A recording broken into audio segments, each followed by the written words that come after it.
Live Twitch consacré à Ulysse de Joyce. C'est le 25 avril 2022 aujourd'hui et j'espère que ça va marcher parce que j'aurai l'occasion de le réexpliquer quand les premiers spectateurs auront commencé à arriver. Mais il y a eu un gros bug. J'ai fait un 10e live Twitch dans le vide lundi dernier. Je n'étais pas ici à Tours. J'avais sans doute une trop mauvaise connexion. Il s'est passé un truc un peu bizarre. Mais enfin, j'aurai l'occasion de le redire. J'ai parlé pendant 30, qu'est-ce que je raconte, 30 minutes à peu près, 40 minutes même sans doute. Et évidemment, et non seulement il n'y avait personne à l'autre bout, mais ça n'a même pas été archivé. Peu importe, donc on est dans le 10e live Twitch, et comme souvent le temps, je démarre à 17h55, histoire de me laisser un petit moment, et puis ça permet comme ça aux personnes qui seraient comme moi, aux spectateurs, spectatrices qui seraient là quelques minutes avant moi aussi, ça me permet comme ça de vérifier que le son marche, qu'il y a l'image, et de faire quelques réglages, voire de commencer à discuter à bâton rompu. Je n'ai pas encore eu l'occasion de lancer l'idée, enfin de confirmer l'idée qui avait été lancée par Jacques des Twitter Spaces, mais bon voilà, je suis un peu débordé de tous les côtés, j'aurai sans doute l'occasion de le dire aussi et d'expliquer un peu pourquoi ça avance pas beaucoup en ce moment, pourquoi beaucoup de choses avancent, mais beaucoup de choses en même temps, ça fait que certaines choses avancent lentement, et c'est le cas de ma lecture d'Ulysse. Je vois qu'il y a un spectateur ou une spectatrice. Si c'est quelqu'un qui est en mesure de me confirmer qu'on m'entend et qu'on me voit, ça m'arrangerait grandement. Voilà.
La semaine dernière, dans ce Twitch qui a eu lieu mais qui n'a pas eu lieu, dans ce Twitch de Schrödinger en quelque sorte, j'ai parlé aussi de ce livre de Patrick Hastings. J'aurai peut-être l'occasion d'en dire deux mots aussi ce soir. La semaine dernière, j'ai parlé de beaucoup de choses. J'ai parlé 40 minutes et il n'y avait aucun feedback et je trouvais ça étrange et ça n'a même pas été archivé. Et j'ai aussi parlé d'Antonio Lobo Antunes. Bon, ça partait un peu dans tous les sens, mais c'est un peu le principe un peu étrange de ce projet. Il va peut-être falloir resserrer, trouver quelque chose, d'autant que les mois de mai-juin vont être très compliqués de mon côté, et que Bloomsday, le 16 juin, que je m'étais vaguement fixé comme une possibilité d'avoir fini cette lecture lente, cette lecture hachée, chapitre après chapitre, avec des interruptions de Ulysses. Je m'étais fixé un peu ça comme une sorte de terminus ad quem, de moment où il faudrait peut-être quand même avoir accéléré le processus et avoir terminé la lecture d'Ulysse. Finalement, le Bloomsday, il n'est pas si loin que ça, il est dans un mois et demi maintenant. Je me rends compte d'ailleurs que j'ai oublié le fameux livre de Lobo Antunes. Aussi, j'ai essayé de reprendre l'essentiel des points que j'avais abordés la semaine dernière. Il va falloir que j'aille chercher ce livre-là. Bonsoir, est-ce que Delphine, tu peux me confirmer que le son et l'image marchent ?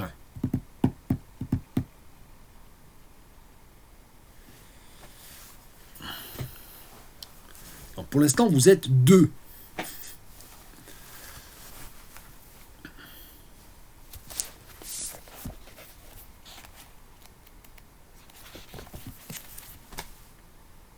Est-ce que le son et l'image marchent ? Oui, tout est ok, super.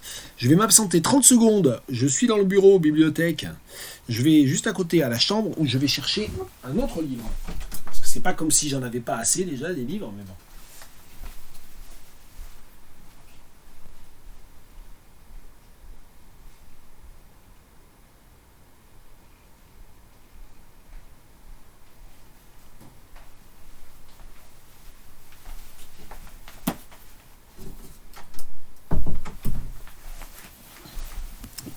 un autre livre.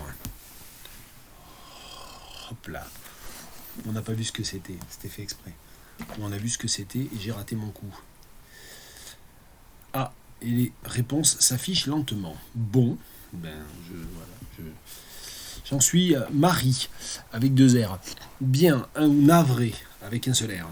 Qu'est-ce que je voulais dire? Bien, il y a 3 spectateurs, spectatrices, dont Delphine qui a pu se signaler. Le temps que les uns et les autres arrivent, je vais commencer à parler un petit peu.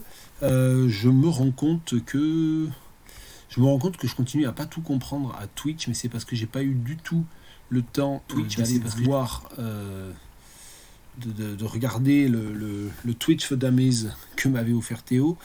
Mais bon, je me rends compte que dans mon affichage à moi, je suis retombé de 3 spectateurs à un seul. Je sais pas si c'est toi, Delphine, bon, peu importe. Bon, c'est un peu étrange, peut-être que c'est pas très pertinent de parler pendant des heures et de poursuivre ce sillon envers et contre tout. J'ai quelques doutes, comme on peut s'en douter, et puis c'est vrai que la mésaventure de lundi dernier a un peu contribué aussi à cette espèce d'impression d'absurdité du projet. Bien, comme il est 18h02, je pense que je vais quand même commencer à parler. Je n'ai plus apparemment qu'un spectateur ou qu'une spectatrice. C'est un peu déroutant. J'espère que on n'est pas en train de reproduire le schéma de lundi dernier, qui était un peu étrange. Oui, alors justement, le Hastings, oui, j'en ai parlé dans le Twitch fantôme de lundi dernier. Alors on va peut-être parler du Twitch fantôme. D'abord, je vais déjà raconter ce qui s'est passé lundi dernier, parce que là on est le 25 avril, lundi dernier c'était le lundi de Pâques, c'était le 18 avril, j'étais dans les Landes, dans la maison de mes parents, je devrais dire même de nos parents. Bonsoir Nina, ok, c'est super, même on a récupéré d'autres personnes, visiblement. Je vois des chiffres qui bougent de manière un peu étrange au niveau de mon retour de spectateur. Il faudrait que je prête pas trop attention à ça, mais c'est difficile de ne pas le voir. Bonsoir Astergirl. Ok, donc j'étais en train de répondre à Delphine, mais comme je le fais souvent, de répondre en répondant pas directement. Si, as-tu récupéré le Hastings? Oui, je l'ai récupéré, mais donc déjà la réponse est quand même relativement blunt, mais je vais en dire un petit peu davantage. Donc la semaine dernière, c'était donc le 18 avril 2022, c'était le lundi de Pâques, et j'étais dans les Landes, et j'avais annoncé que je ferais mon 10e live Twitch depuis les Landes, il n'y a pas de problème, il y a une connexion, etc. Et donc avec ce même ordinateur, avec le Wi-Fi de mes parents, de nos parents, Delphine et moi, puisque Delphine est ma sœur, pour celles et ceux qui n'auraient pas suivi, mais Delphine n'était pas là, parce qu'elle avait bossé, donc avec le Wi-Fi de nos parents, avec le Wi-Fi landais, j'ai lancé un live Twitch qui a démarré tout à fait normalement, et puis j'ai commencé à jacter, comme je fais d'habitude, puis je voyais que le nombre de spectateurs restait désespérément calé à 0, et je me suis dit, il doit y avoir un vrai problème de connexion, parce que quand même, il y avait quelques personnes qui étaient en déplacement, qui ne pouvaient pas être là, qui me l'avaient dit, mais enfin 0, c'est quand même un peu surprenant.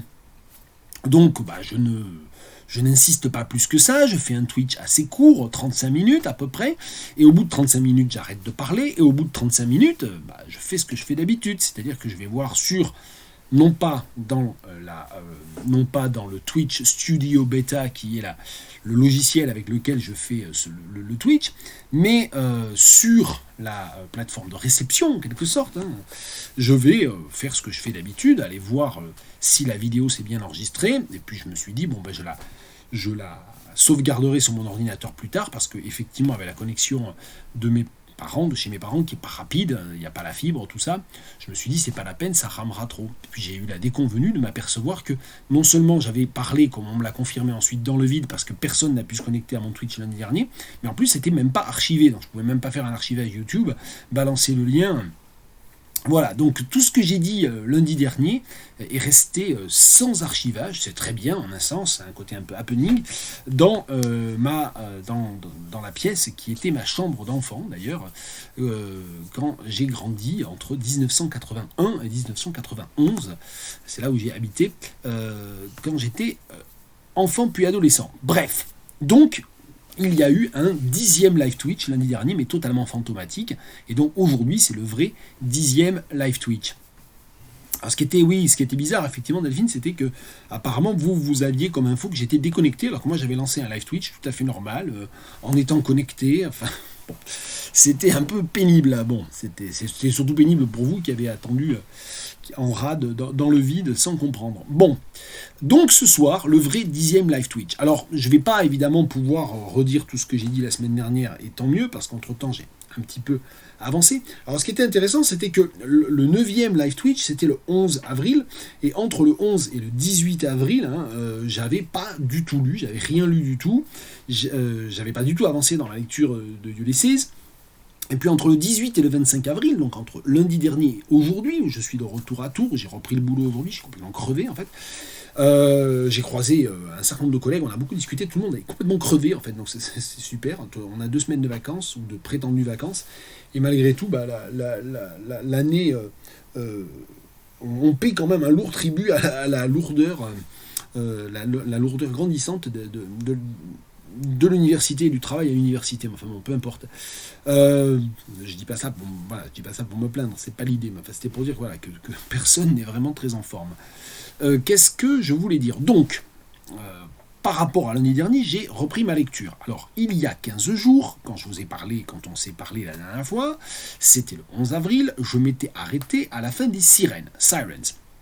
Et puis, depuis, donc entre le 11 et le 18, j'ai rien lu. Entre le 18 et le 25 aujourd'hui, j'ai lu le chapitre Cyclops et je suis à la moitié de Nausicaa. Donc j'ai un peu avancé. Mais je sais par exemple que ma mère, qui ne suit pas les live Twitch, mais qui je crois les regarde ensuite une partie en tout cas des archivages sur YouTube, là j'ai passé une semaine à la maison et elle en était à Oxen of the Sun, elle trouvait que ça n'en finissait pas d'ailleurs, Oxen of the Sun. Donc moi je ne suis pas encore à Oxen of the Sun, quand j'aurai fini Nausicaa, je commencerai ce chapitre qui est un des plus longs de Ulysses, le chapitre des bœufs du soleil.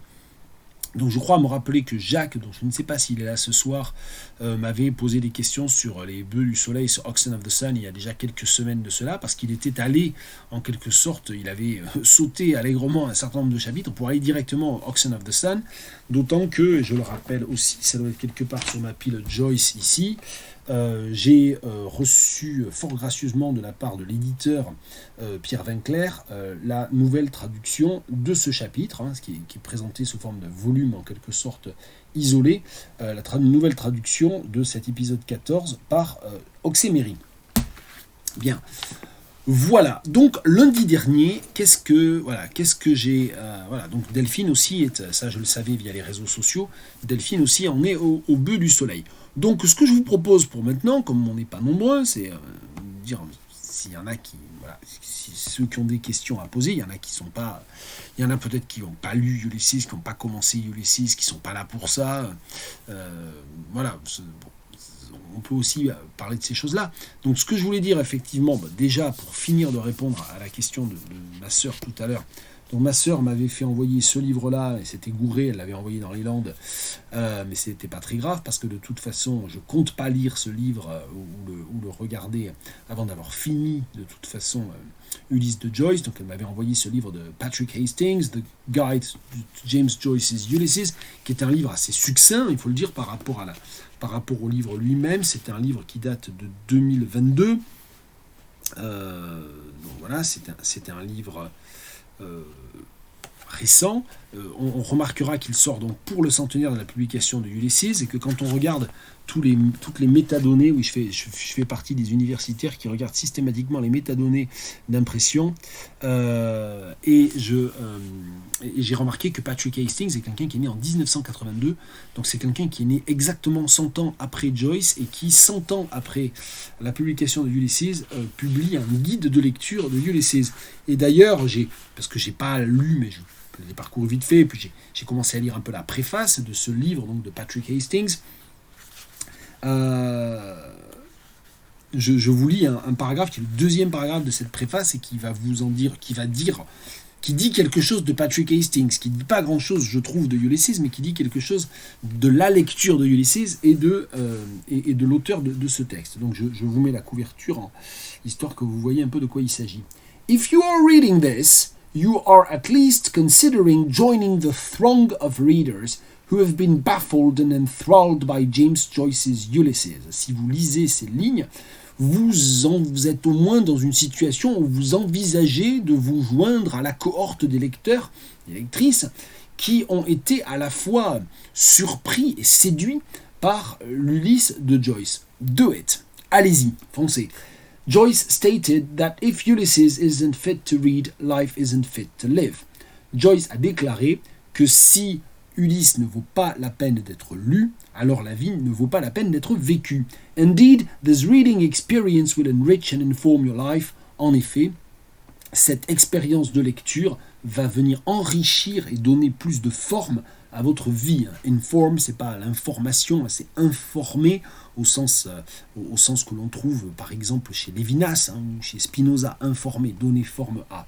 But Joyce also said that, I quote, "The demand that I make of my reader is that he should devote his whole life to reading my works." Et la citation vient de la biographie, grosse biographie mythique, importante de Richard Ellman, à la page 703. Je continue de traduire en improvisant.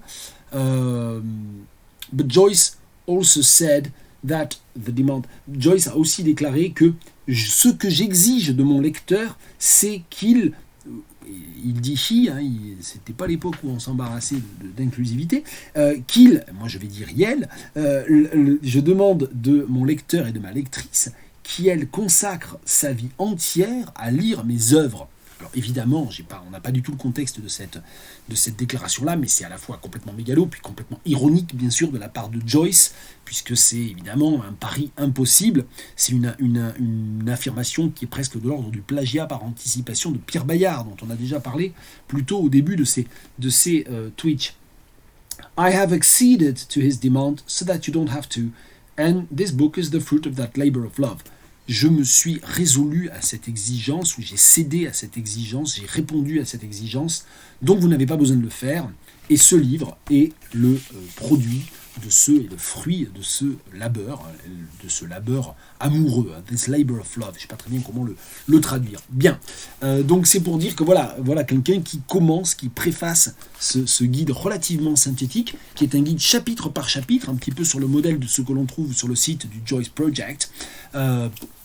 Et donc il commence sa préface en expliquant que, grosso modo, Joyce a dit qu'il fallait consacrer sa vie à lire ses œuvres, et bien Patrick Hastings dit, moi voilà, effectivement, c'est ce que j'ai fait, donc vous n'avez pas à le faire. Et donc il se propose comme une sorte de passeur, une sorte d'intermédiaire entre les lecteurs qui n'ont pas le temps de consacrer leur vie à lire tout Joyce, et le texte de Joyce, et donc lui sert de passeur, d'intermédiaire, qui a accepté de consacrer toute sa vie à lire Joyce. Je ne sais pas si c'est vrai ou pas, mais bon, peu importe. Donc tout ça pour dire merci beaucoup Delphine. J'ai bien récupéré le bouquin chez nos parents dans les Landes, à l'occasion donc de ce séjour où j'ai fait un Twitch fantôme en raison d'une connexion certainement beaucoup trop faible. Ça doit être la raison, je pense, du problème qui s'est produit lundi dernier. Je lis rapidement les commentaires que je n'ai pas le temps de lire tout en parlant. Oui, alors c'est amusant d'ailleurs que tu parles de la parodie, parce que Delphine parle de la parodie, je suppose, à propos de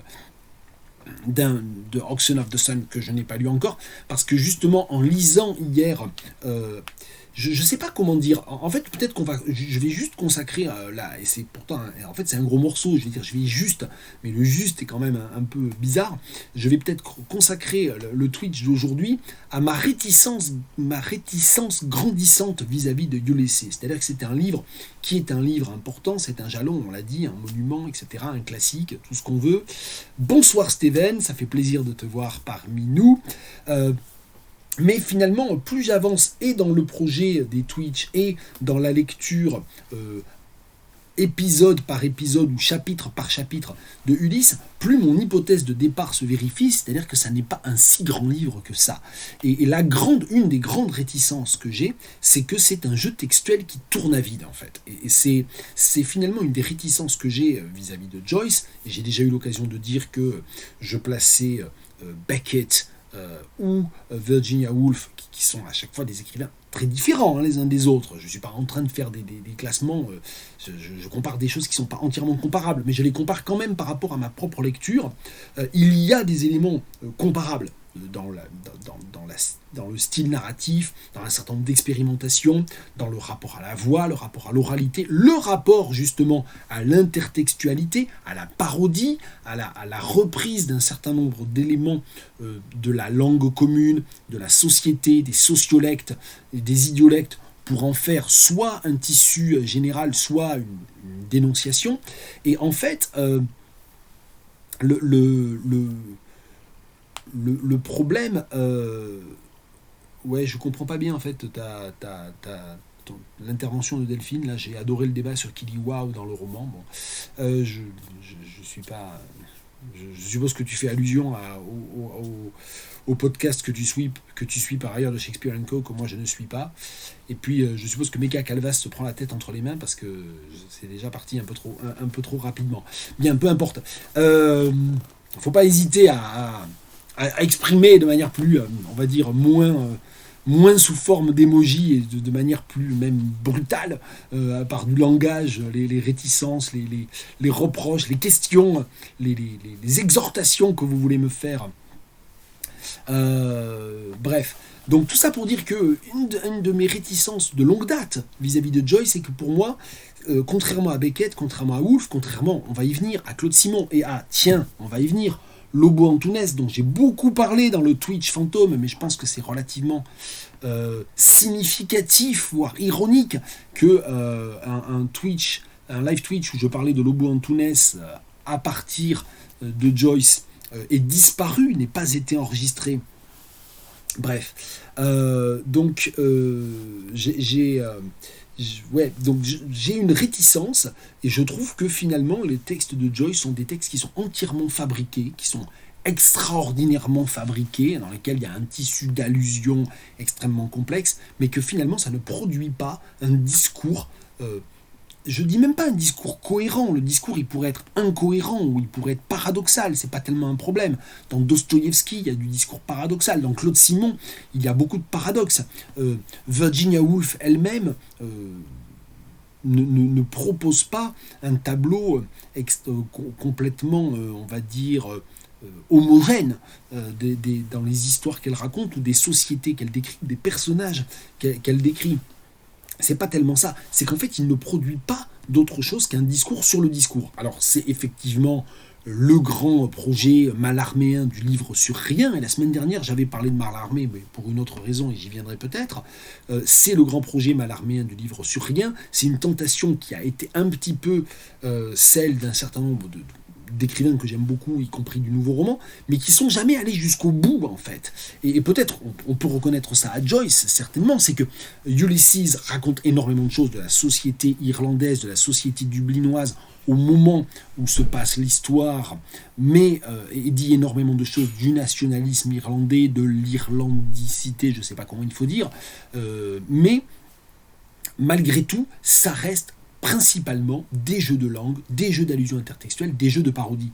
Et puisque tu parlais de parodie, Delphine, justement dans le chapitre assez long, déjà plus long que les précédents, qui s'intitule Cyclops, le Cyclope, qui se passe dans un pub, autour d'une figure, d'un personnage qui a véritablement existé, d'un grand patriote irlandais, tenancier de pub aussi.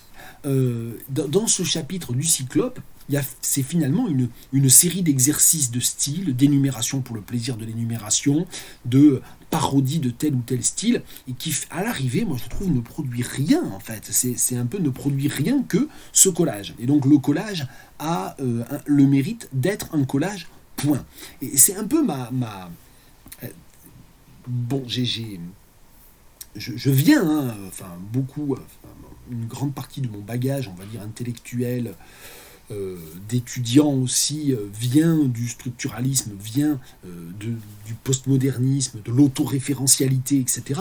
Mais j'ai jamais entièrement adhéré, et je crois que plus je lis, et plus aussi je me suis spécialisé maintenant depuis bientôt 30 ans dans le postcolonial, plus j'ai lu aussi de textes postcoloniaux, de théories postcoloniales, de textes non européens aussi, et moins j'adhère à cette idée du livre sur rien, de l'autoréférentialité. C'est extrêmement intéressant comme principe d'écriture, comme principe de création, mais finalement, moi, je finis par vraiment admirer profondément et par être tout simplement happé, intéressé par des œuvres qui tiennent les deux points de la corde, c'est-à-dire qui composent en fonction d'une idée extrêmement formaliste, extrêmement autoréférentielle, intertextuelle, très complexe, mais qui quand même raconte l'histoire, raconte quelque chose d'important, d'essentiel, soit d'un pays, soit d'une époque, soit d'une société.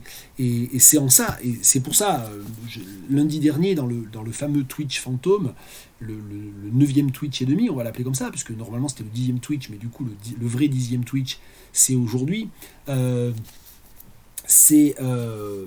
J'expliquais qu'en fait, on a fait une escapade à Paris il y a bientôt 15 jours maintenant, juste une journée et demie, 2 jours, et on a évidemment, entre autres choses, acheté des livres, et donc j'ai trouvé ce livre de Lobo Antunes, d'Antonio Lobo Antunes, Fado Alexandrino, qui est un des premiers livres de Lobo Antunes, son 5e roman, le 2e traduit en français, il est de 83 et traduit en français en 87, traduction de Pierre Léglise Costa et Geneviève Leibrecht, et je ne vais pas revenir sur Lobo Antunes, mais ce qui est un des écrivains qui compte énormément pour moi, j'avais jamais lu Fado Alexandrino.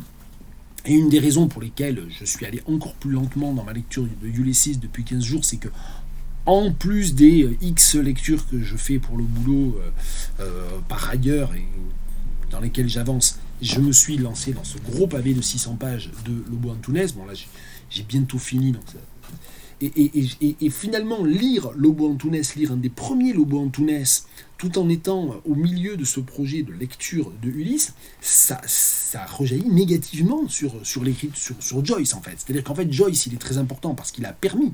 C'est-à-dire, sans Ulysses, peut-être que Mrs. Dalloway et The Years n'existeraient pas. Peut-être que le nouveau roman ne serait pas ce qu'il a été. Peut-être que Claude Simon, Lobo Antunes, qui lui-même doit beaucoup à Claude Simon, n'aurait pas écrit de cette manière-là. Mais finalement, je trouve les épigones, le mot n'est pas bien choisi, mais ces grands écrivains, ces grandes voix influencées peut-être et certainement par Joyce, beaucoup plus intéressantes in fine que Joyce lui-même. Après tout, Joyce a bien prétendu qu'il avait piqué le principe du stream of consciousness, du courant de conscience, aux lauriers sont coupés d'Édouard du Jardin, que personne ne lit et qui n'a aucune importance en tant qu'écrivain. Donc voilà,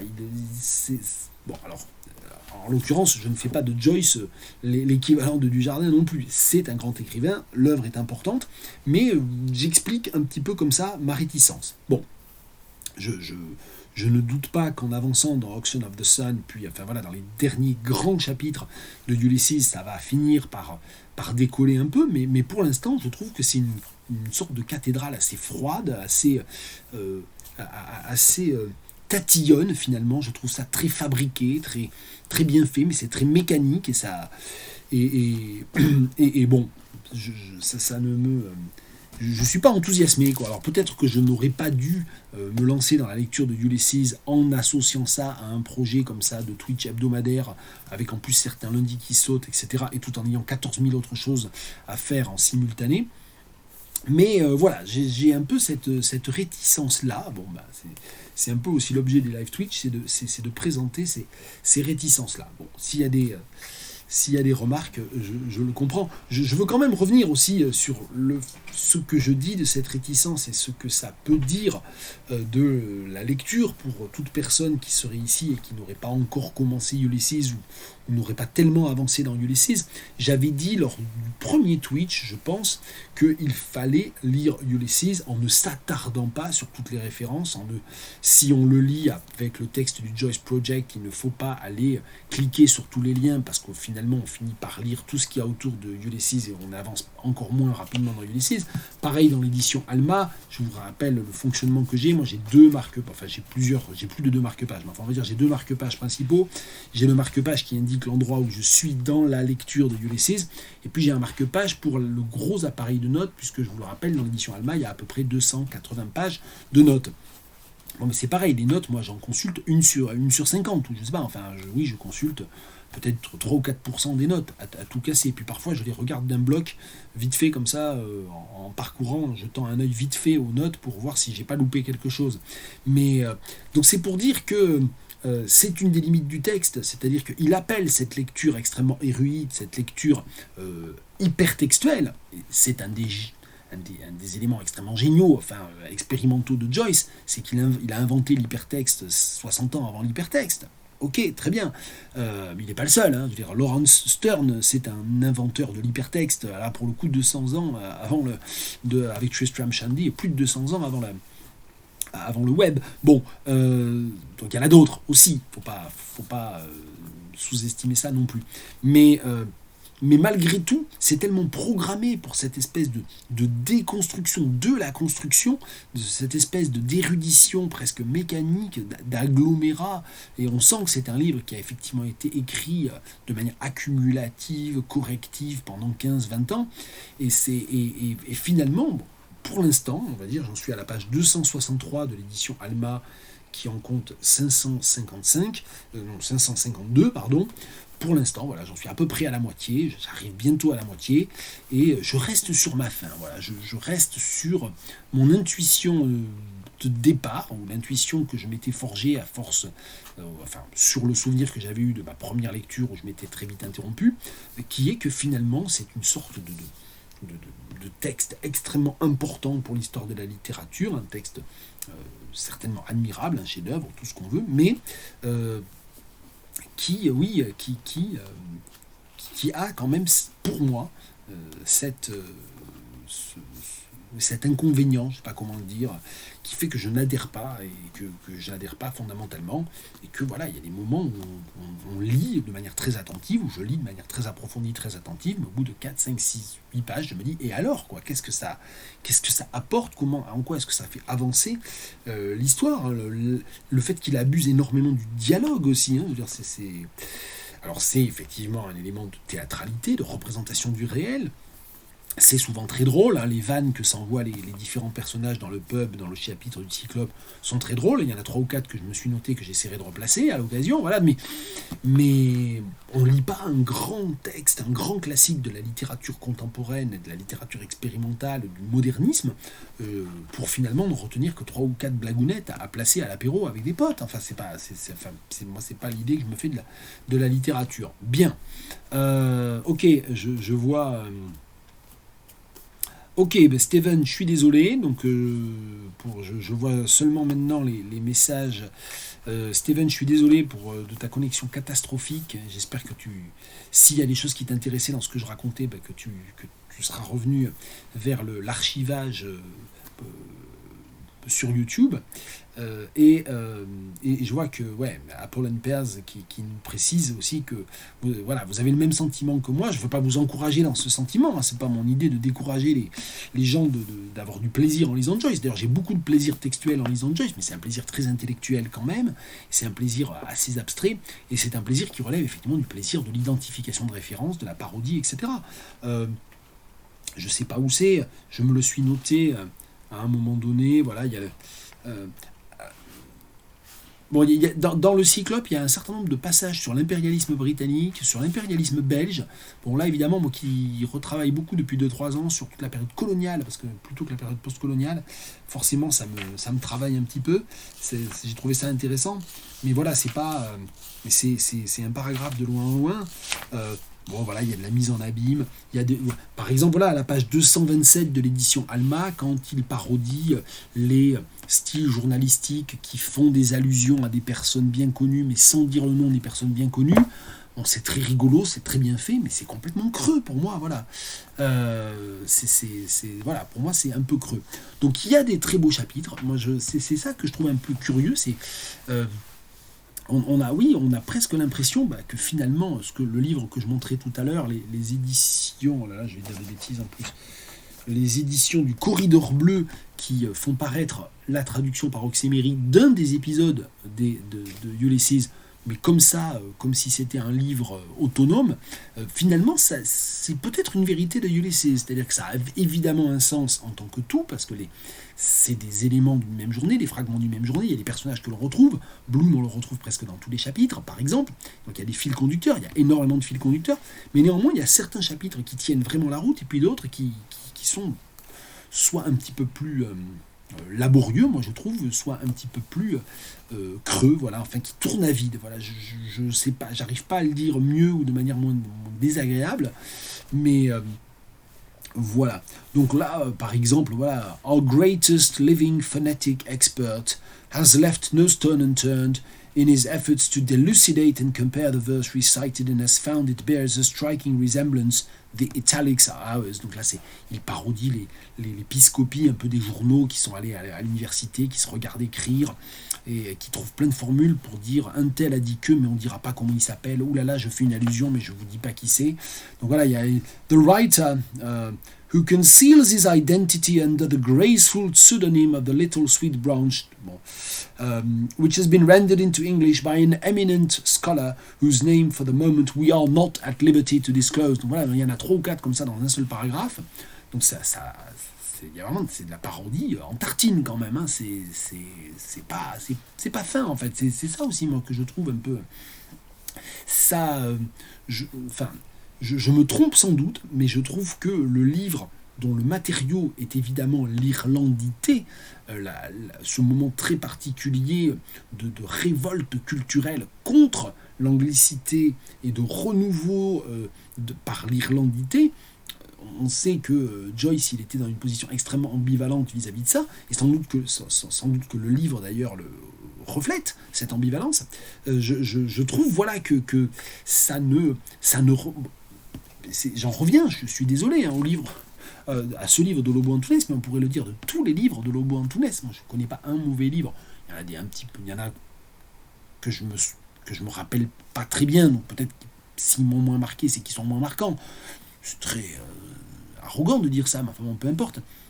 Mais tous les livres de Lobo Antunes parlent de manière très fondamentale des rapports humains, de la sexualité, parlent de l'histoire coloniale du Portugal. Ce livre, Fado Alexandrino, c'est un livre exceptionnel sur une société qui est une société... en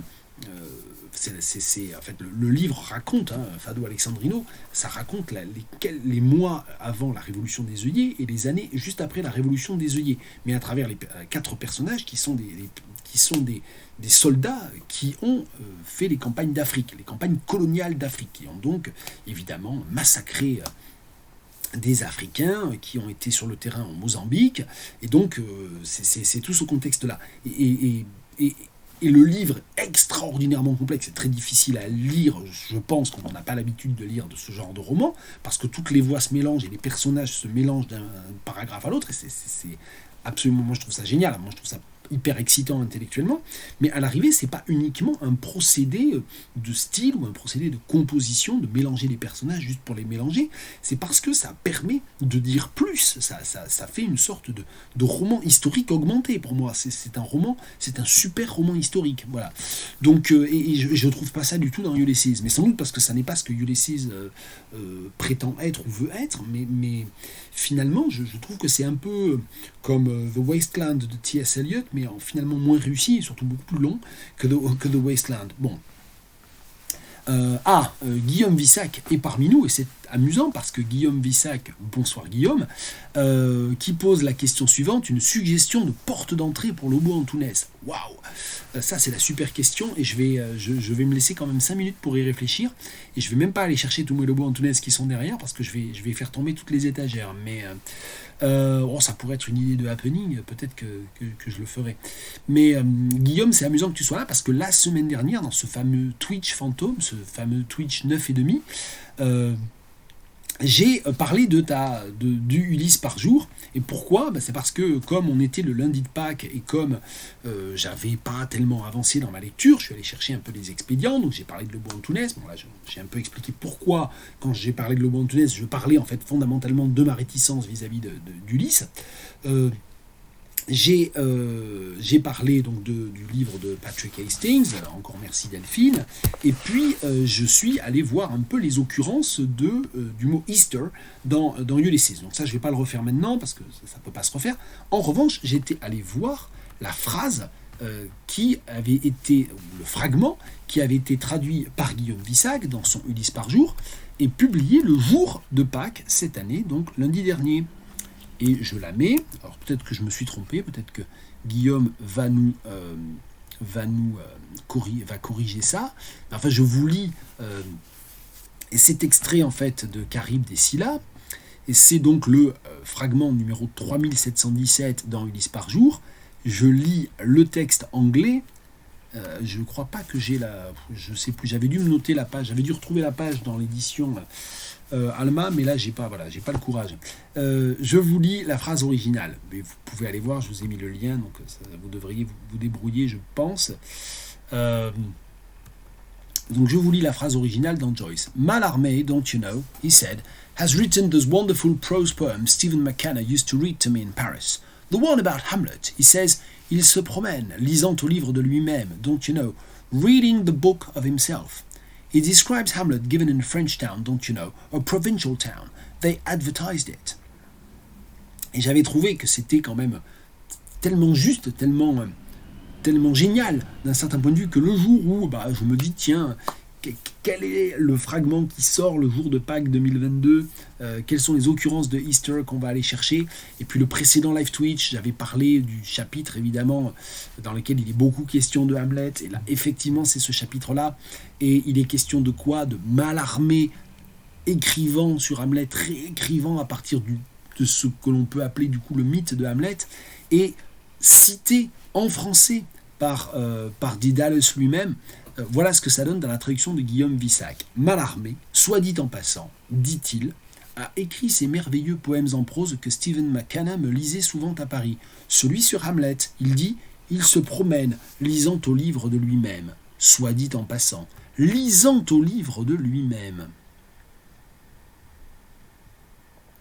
Il décrit Hamlet, joué dans une ville française, soit dit en passant, une ville de province. Ils ont fait de la pub. Donc là, je laisserai éventuellement... Ouais, c'est fou, hein, bim, Mallarmé. Hein. Je vois que Guillaume, tu dis ça. Hein. C'est, je me dis...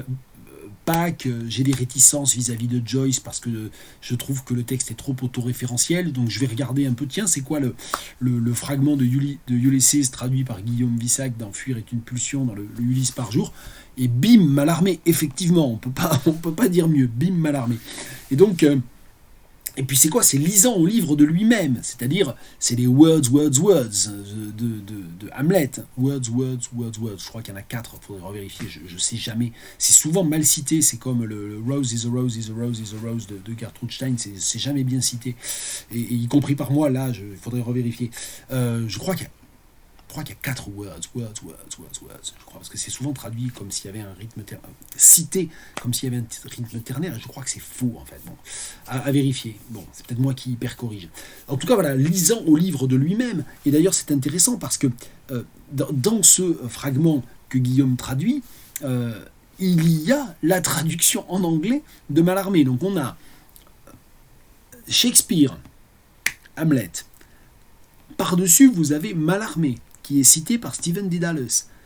Le texte de Joyce, et en l'occurrence c'est Dédalus, qui propose une traduction de cette phrase de Mallarmé à propos de Shakespeare. Et puis, Guillaume Vissac, il arrive par là-dessus, et il se retrouve à devoir traduire il se promène lisant au livre de lui-même, don't you know, reading the book of himself. Évidemment, Guillaume, il a fait ce que font les traducteurs, hein, je veux dire, c'est-à-dire, je ne sais pas s'il y a une solution plus audacieuse, mais c'est répéter deux fois la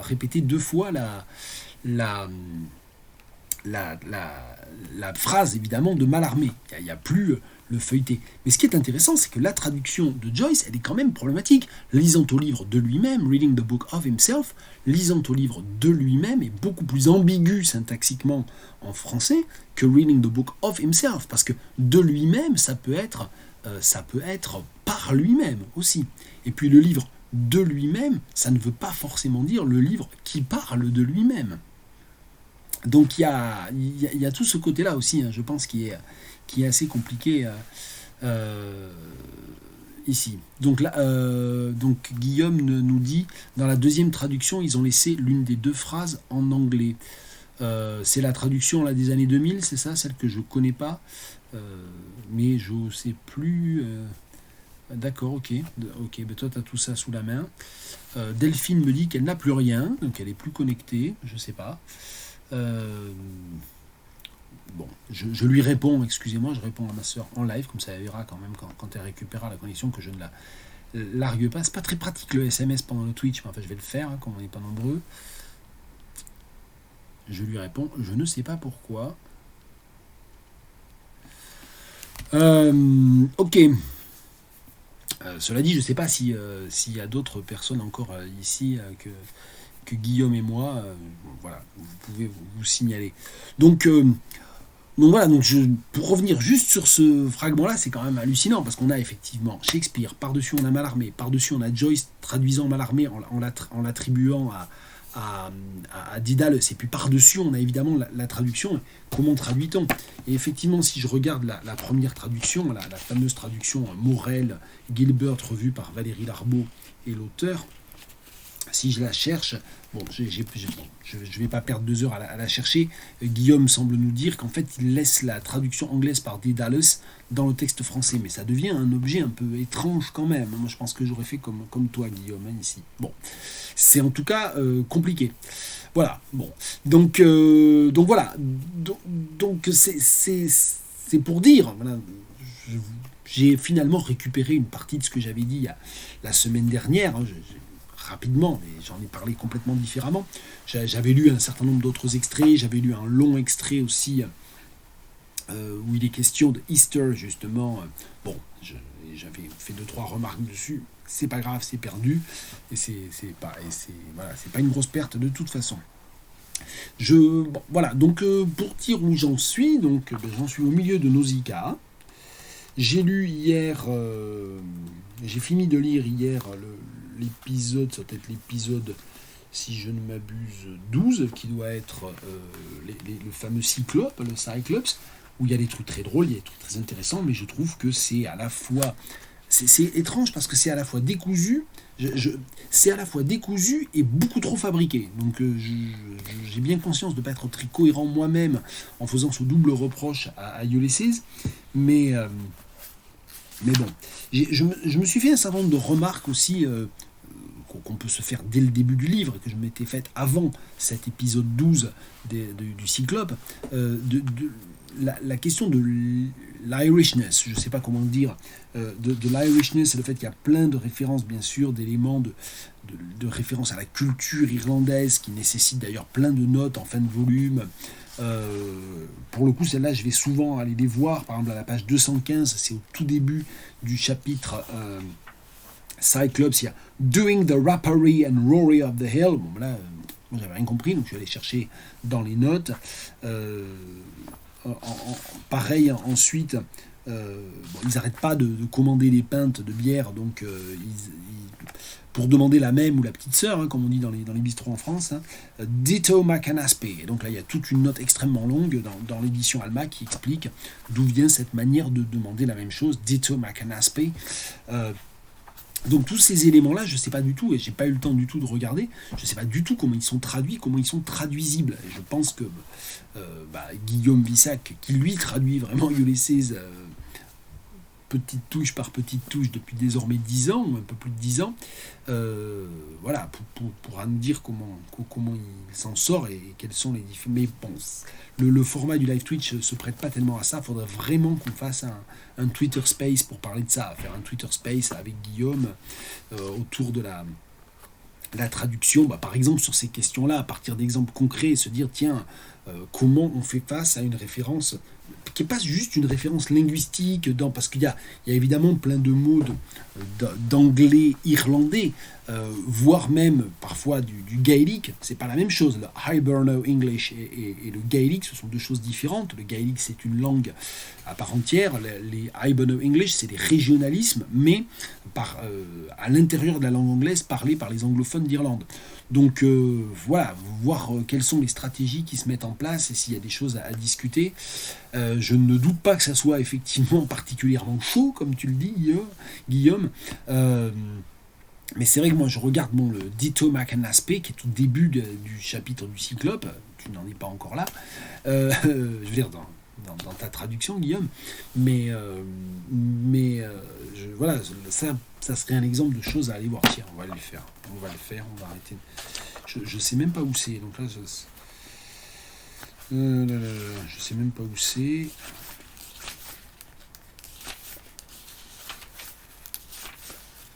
J'espère que je vais trouver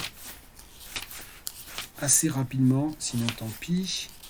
Oui, ça c'est tout le passage sur le chien aussi. Il y a tout le délire autour du chien aussi dans le chapitre sur le cyclope, qui est pas mal aussi, qui est intéressant, on va dire. Pourquoi je trouve pas... Oh là là. Attendez, est-ce que je vais trouver ce truc? Donc, le chapitre commence à la page 213 et Dito Makanaspe est en haut de la page 216. Et là, c'est page 280 dans l'édition de poche, la traduction de Morel. Ah ben, par exemple, voilà, tiens, page 284. Donc, ils sont en train de commander à boire. Hein. Give it a name, citizen, wine of the country. What's yours? Ditto Makanaspe. 3 pints, Terry says Joe, and how's the old heart, citizen? Voilà comment c'est traduit par Morel, Gilbert, etc. Alors, quoi que vous dites, citoyen, notre vin national, et quoi pour vous? Idem Ditto Makanaspe, que je dis. 3 pintes Terry, que dit Joe. Donc là, on voit qu'ils ne se sont pas cassés l'oignon, pour le dire vulgairement, ils ne se sont pas fatigués, ils ont traduit, ils n'ont pas traduit, en fait, ils ont mis Ditto Makanaspe, ils ont gardé ils ont fait ce qu'on appelle un report, c'est-à-dire ils ont conservé tel quel la formule en anglais. Il n'y a peut-être pas de meilleur choix, voilà. En tout cas, ça fait partie des questions qu'on peut se poser. Et donc voilà, pour un texte, Ulysses, qui est tellement nourri de cette irlandité, dans laquelle il y a toute cette complexité polyphonique, polyphonie des personnages, polyphonie des langues, des régionalismes irlandais, du gaélique, d'une sorte de maelstrom de diverses langues européennes et même non européennes qui sont agglutinées comme ça. À l'arrivée, je trouve que ça ne produit pas grand-chose d'autre qu'une sorte de gigantesque collage érudit, et que finalement, ça n'est pas un roman, et c'est sans doute parce que ça ne cherchait pas à l'être, ça n'est pas un roman qui permet de penser ce moment historique, de penser cette période et ce lieu, hein, cette lutte anticolonialiste, hein, disons-le, du renouveau irlandais, du renouveau culturel et politique irlandais face à l'impérialisme anglais. Donc voilà un peu ma réticence. Moi, j'en suis un peu là, et je pense que je vais jamais totalement sortir de ce balancement, de cette hésitation, de cette valse hésitation par rapport à ça. Oui, alors la question, pour la remarque que tu fais, Delphine, à propos de la traduction de Camilleri est juste. On pourrait le dire aussi des traductions de Gadda, autre écrivain italien extrêmement important, qui ont inventé des langues presque. Comment traduire? Je pense que comment traduire Finnegan's Wake, c'est évidemment... mais je pense que c'est très... Alors... Je pense, alors la question, alors il y a la question effectivement, alors je ne connais pas l'exemple de Quadrupani, mais je pense que l'idée de trouver des équivalences nationales est en général une mauvaise idée. Je ne me permets pas de juger la traduction d'un auteur que je connais mal, Camilleri, dans une langue que je ne connais pas, l'italien, dans un dialecte que je ne connais pas, l'italien, le sicilien, etc., et je ne me permets pas de juger, sans l'avoir regardé, la traduction d'une traductrice qui a choisi de trouver un équivalent avec des régionalismes, avec le français de Lyon, ou avec des éléments de régionalisme lyonnais. Mais en général, ça n'est pas une bonne idée. Parce qu'en fait, ça produit un texte qui est un texte complètement déplacé. C'est-à-dire, je suppose que le texte de Camilleri, il se passe en Sicile et il est fondamentalement sicilien. Et les Siciliens ne parlent pas lyonnais de toute façon. Donc je pense qu'il y a beaucoup plus de cohérence à essayer presque d'inventer une nouvelle langue. C'est pour ça qu'a priori, moi j'irais plutôt du côté de par ce que tu dis, Delphine, du côté de Quadrupani, c'est-à-dire de se dire, ben voilà, on ne pourra de toute façon pas permettre, c'est évidemment des défis de traduction, on ne pourra pas permettre au lecteur du texte traduit d'accéder au même niveau de finesse linguistique que quelqu'un qui lit l'italien et qui apprécie les départs, en quelque sorte, les distorsions entre l'italien, entre on va dire, un italien plus centralisé, ça n'a pas grand sens par rapport à l'italien, enfin, peu importe, et l'italien sicilien, de toute façon, on ne pourra pas. Soit, effectivement, on apprend l'italien pour pouvoir lire, effectivement, et apprécier pleinement Gadda et Camilleri, soit on lit des traductions, et les traductions, elles vont proposer, effectivement, des sortes d'ersatz par rapport à ça. Et moi, j'aime pas du tout l'idée de la traduction comme ersatz, mais dans les cas où, effectivement, des œuvres joue sur le plurilinguisme, l'hétéroglossie, enfin tous ces éléments-là, c'est très difficile d'avoir un maillage dans une autre langue, dans une langue qui est porteuse d'autres contenus culturels, d'autres données géographiques et géohistoriques. C'est à peu près impossible de faire autre chose sur ce plan-là que des ersatz. Bon. Je n'oublie pas que Guillaume Vissac m'a demandé par où entrer dans Lobo Antunes, et c'est une très bonne question que je ne m'étais jamais posée, parce que je crois que personne ne m'a jamais demandé de lui conseiller des Lobo Antunes. Donc je vais... et Delphine a le droit de répondre, parce que Delphine est, je crois, lectrice aussi de Lobo Antunes. Alors je vais aller chercher mes Lobo Antunes. Je vais aller chercher mes Lobo Antunes. Je vais foutre un bazar sans nom dans ma bibliothèque, mais c'est pas grave. Ils sont où? Ça c'est pas ça, c'est il a ma place qui arrive à foutre là d'ailleurs.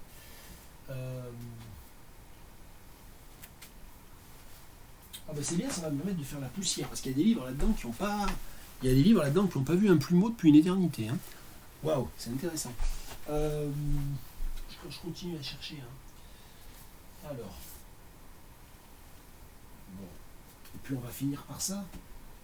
On va finir ce live Ulysses sur quel Lobo Antunes je conseille. Je ne peux pas tous les amener en une fois en fait. C'est compliqué. Non là je les ai pas tous là. Ah, je sais pas, je vais faire des bêtises. Donc là j'ai pas tout. Puis surtout ils sont pas dans l'ordre de parution. Alors je veux dire une chose par rapport à Lobo Antunes.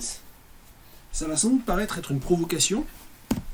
Parce que je vais vous montrer 5, 8, 10, 12, 14, 17 Lobo Antunes. Ça veut dire que j'ai 17 livres de Lobo Antunes chez moi et je les ai tous lus. Voilà, là il y en a une partie. Et puis le 18e, celui que je suis en train de lire, Fado Alexandrino. Je me suis aperçu il y a quelques années que j'avais commencé à lire Lobo Antunes à la fin des années 90 avec ceux qui sortaient à ce moment-là chez Bourgois en traduction française. Et que je n'avais jamais lu les premiers en fait. Et donc il y a quelques années, je m'étais acheté...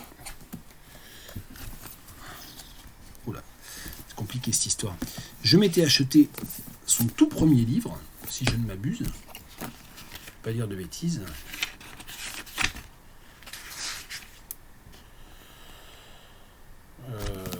Je ne vais pas m'y retrouver dans cette histoire. Excusez-moi, mais c'était pas prévu ça. Donc c'est la faute de Guillaume Vissac. Vous avez bien compris, c'est jamais ma faute à moi. Il faudrait mieux que je retrouve ce que je recherchais sur Wikipédia. Bon, peu importe. Ça se voit pas, mais je suis cerné là. Je suis cerné de bouquins. C'est un peu mon bref. Non, j'y arriverai pas. Non, mais c'est pas grave. Je trouve ça rigolo. Guillaume, t'excuses pas. C'est une blague quand je dis c'est ta faute. C'est évidemment pas ta faute. Donc je suis allé chercher mes Lobo Antunes. Ça sera l'occasion de faire la poussière dessus. Donc il y a quelques années, je me suis dit, en fait, j'ai lu tous les derniers, au fur et à mesure qu'ils sortaient en français, puis j'ai jamais lu ceux des années 80. Donc je m'étais acheté le cul de Judas, qui doit être le premier, ou à peu près le premier, et qui en fait est super bien, en fait. Donc ça, voilà, il faut juste le dire. Donc c'est un des premiers, il est très court pour Lobo Antunes, il ne fait que 200 pages, donc peut-être commencer par là, il est bien ce livre, enfin même après avoir lu les grands romans de la fin, que moi je préfère évidemment, il tient vraiment la route. Alors, qu'est-ce que je conseillerais? Le manuel des inquisiteurs, c'est un relativement ancien celui-là. Je sais pas, moi je sais que j'avais vraiment, je suis devenu un inconditionnel de Lobo Antunes avec celui-ci. L'exhortation au crocodile, que je vais même me faire le plaisir de prononcer dans mon portugais pourri, Exhortação aos crocodiles, peu importe, vous avez entendu un portugais en pourri, donc c'est bien, paru en 99 en France dans la traduction de Carlos Batista. Alors il n'a pas été traduit, il n'a pas eu un seul traducteur, Lobo Antunes, il a été traduit par Pierre Léglise Costa au début, par Geneviève Leibridge ensuite, j'improvise complètement, et ensuite il y en a beaucoup qui ont été traduits par Carlos Batista, et puis je crois que les derniers ont été traduits par Dominique Nedelec. Faudrait revérifier. Ça, c'est Je ne t'ai pas vu hier dans Babylone, qui est un des derniers, je crois. Non, je dis des bêtises, non, c'est pas un des derniers. Ah, il est bien celui-là. Ah oui, il est super bien. 2009, je dis des bêtises. Il a été traduit par Michel Gulicelli, celui-là, vous voyez, donc il y en a plein en fait. Dominique Nedelec. Ça, c'est un des derniers, je crois. Ouais. Celui-là, il est bien aussi. Enfin, ils sont tous bien en fait. Jusqu'à ce que les pierres deviennent plus douces que l'eau. Donc, je sais pas. Je dirais le cul de Judas. Le cul de Judas, vraiment pour commencer par le commencement. Et c'est un bon commencement. Celui que je suis en train de lire, Fado Alexandrino, il est vraiment super bien. Sinon, je pourrais conseiller dans des textes plus récents, parce qu'il doit être de 2010. Il est assez court, au bord des fleuves qui vont. Donc si on veut commencer par des Lobo Antunes courts, pour voir si on est d'attaque, si ça nous plaît, on commence par Le cul de Judas, qui est un des tout premiers, ou Au bord des fleuves qui vont, qui date de 2010 au Portugal, 2015 pour la traduction française de Dominique Nedelec. Et puis si on veut quand même s'attaquer assez rapidement aux gros Lobo Antunes, et très honnêtement, les vrais Lobo Antunes, c'est les romans fleuves. Exhortation au crocodile, traduction de Carlos Batista, 1998-1999, 500 pages, ça va. Et puis, ah oui, N'entre pas si vite dans cette nuit noire, il est magnifique aussi. Celui-là, il fait presque 700 pages quand même. Traduction de Carlos Batista aussi, 2001, ouais, c'est vraiment l'époque où je suis tombé dans Lobo Antunes, ça, donc peut-être que c'est aussi mon souvenir. Mais voilà, ensuite, moi je les aime tous en fait. Hein. Là, j'étais en train de me replonger, j'avais oublié Il me faut aimer une pierre, et en le refeuilletant, il fait 720 pages. 2004-2007. Il est très beau aussi. Ouais, peut-être Il me faut aimer une pierre. Donc j'ai envie de dire, si on veut commencer par les cours au bord des fleuves qui vont, c'est comme ça qu'ils s'appellent, voilà, et Le cul de Judas, et puis si on veut s'attaquer à des plus gros, plus représentatifs de Lobo Antunes, du dernier Lobo Antunes, on va dire Exhortation au crocodile, et puis Il me faut aimer une pierre, éventuellement. Voilà. Ah oui, bon, c'est des choses d'ici-bas, il est bien celui-là aussi. Ça, c'est un des plus récents, ça. Non, c'est pas du tout un des plus récents. Je veux absolument que ça soit un des plus récents, je sais pas pourquoi. Je me rappelle pas celui-là. Vous voyez, donc c'est l'occasion de se dire, non, quand même, voilà, ça c'est un livre que je ne me rappelle pas. Le titre est vachement bien, mais je me rappelle pas je me rappelle pas du tout ce livre, en fait.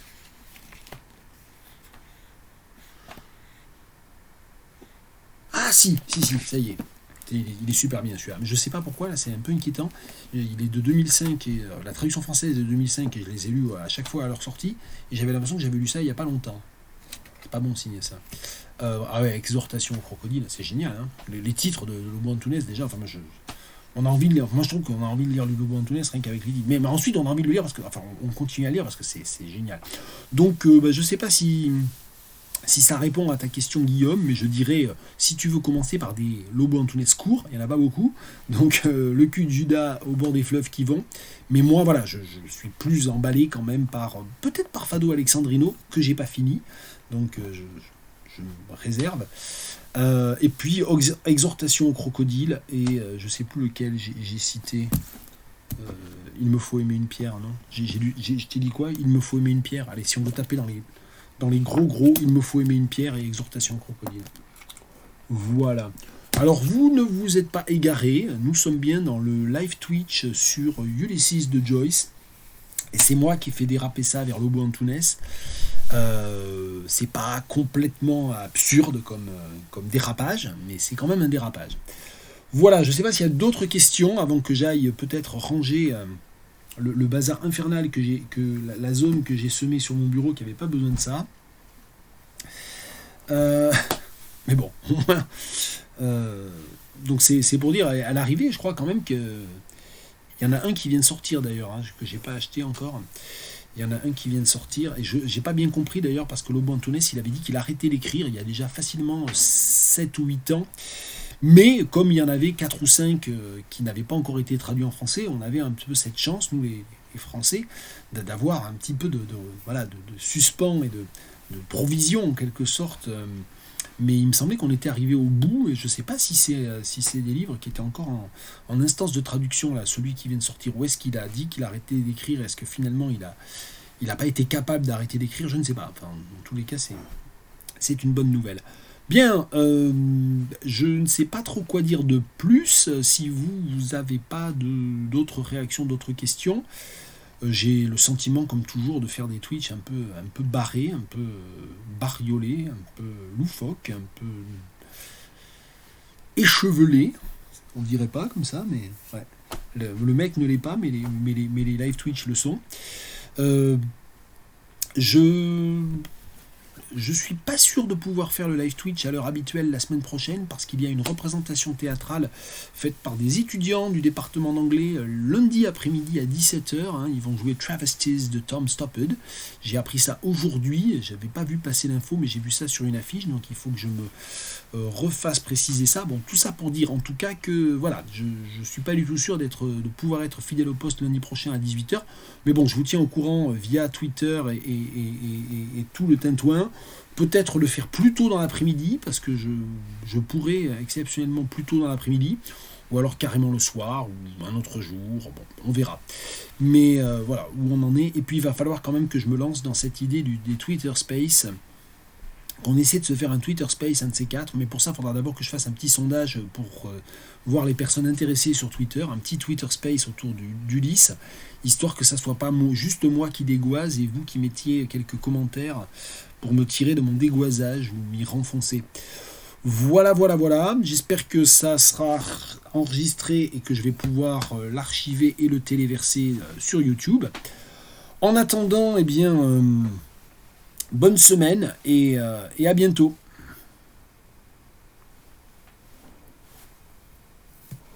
Je laisse brancher le temps de ranger mes Lobo Antunes. Donc si vous avez des remarques, je ne vous coupe pas le sifflet.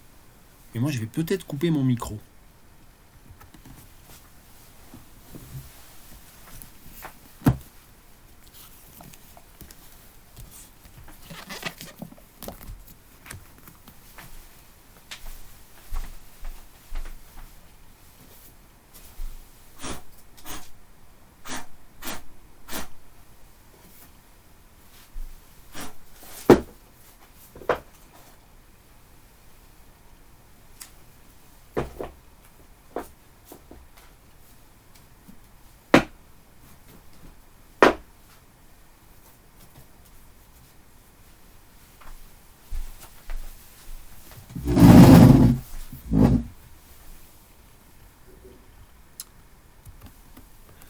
Bonne soirée, merci pour les encouragements au rangement.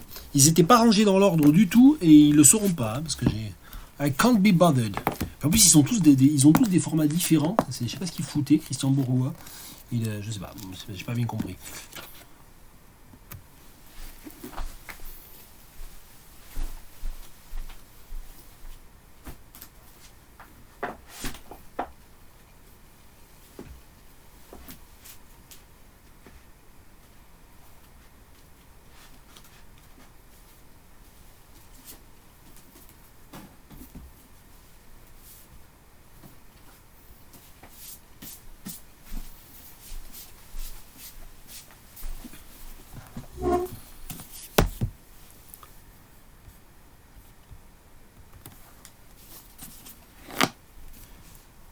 Je range, en rangeant, j'ai déplacé évidemment pour rattraper les Lobo Antunes, j'ai déplacé d'autres bouquins. Et il y a ce livre génial, c'est pas portugais ça, c'est espagnol, de Ramon Sender, c'est un écrivain génial. L'aimant de Sender. J'ai les Espagnols qui sont rangés un peu avec les Portugais, les péninsulaires, je sais pas comment il faut dire. Là j'ai les Lobo Antunes petit format, je sais pas quoi en faire. Bon, c'est pas... D'ailleurs, je m'avise, ce livre-là, La splendeur du Portugal, de Lobo Antunes, il est à Delphine en fait, je lui ai jamais rendu. Mais je fais des aveux.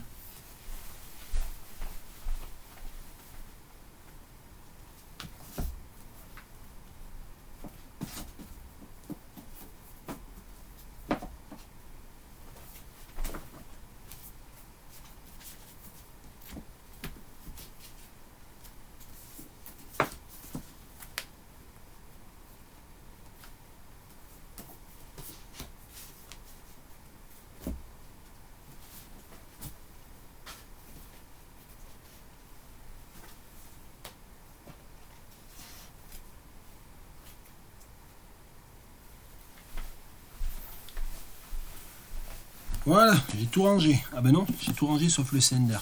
Ouais, non mais tu le récupéreras. Hein. Ça doit faire partie. Je le savais en plus, ça doit faire partie des rares bouquins que je t'ai pas rendu. Mais celui-là, je te l'ai pas rendu depuis longtemps. Hein. Bien, tu le récupéreras. Allez, bonne soirée à toutes et tous.